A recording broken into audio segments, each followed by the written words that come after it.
أعوذ بالله من الشيطان الرجيم. بسم الله الرحمن الرحيم. نون والقلم وما يسطرون. ما أنت بنعمة ربك بمجنون. وإن لك لأجرا غير ممنون. وإنك لعلى خلق عظيم. فستبصر ويبصرون بأيكم المفتون.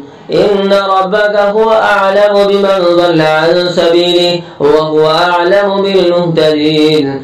فلا تطع المكذبين ودوا لو تدهن فيدهنون. ولا تطع كل حلاف مهين هماز مشاء بنميم مناع للخير معتد أثيم عتل بعد ذلك زنيم أن كان ذا مال وبنين. إذا تتلى عليه آياتنا قال أساطير الأولين. سنسمه على الخرطوم. إنا بلوناهم كما بلونا أصحاب الجنة إذا قسموا ليصرمنها مصبحين ولا يستثنون. فطاف عليها طائف من ربك وهم نائمون فأصبحت كالصريم فتنادوا مصبحين أن اغدوا على حرثكم إن كنتم صارمين. فانطلقوا وهم يتخافتون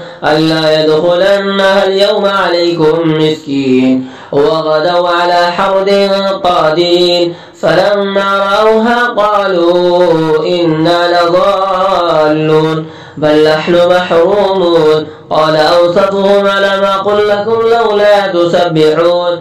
قالوا سبحان ربنا إنا كنا ظالمين. فأقبل بعضهم على بعض يتلاومون قالوا يا ويلنا إنا كنا طاغين عسى ربنا أن يبدلنا خيرا منها إنا إلى ربنا راغبون. كذلك العذاب ولعذاب الآخرة أكبر لو كانوا يعلمون. إن للمتقين عند ربهم جنات النعيم. أفنجعل المسلمين كالمجرمين ما لكم كيف تحكمون أم لكم كتاب فيه تدرسون إن لكم فيه لما تخيرون أم لكم أيمان علينا بالغة إلى يوم القيامة إن لكم لما تحكمون. سلهم أيهم بذلك زعيم أم لهم شركاء فليأتوا بشركائهم إن كانوا صادقين. يوم يكشف عن ساق ويدعون إلى السجود فلا يستطيعون خاشعة أبصارهم ترهقهم ذلة وقد كانوا يدعون إلى السجود وهم سالمون.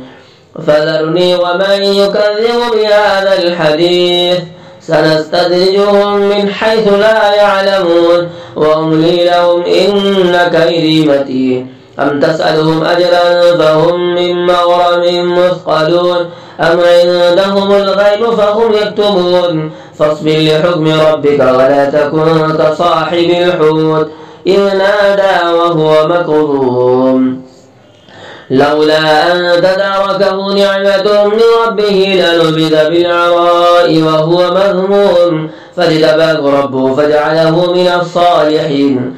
وإن يكاد الذين كفروا ليزلقونك بأبصارهم لما سمعوا الذكر ويقولون إنه لمجنون وما هو إلا ذكر للعالمين.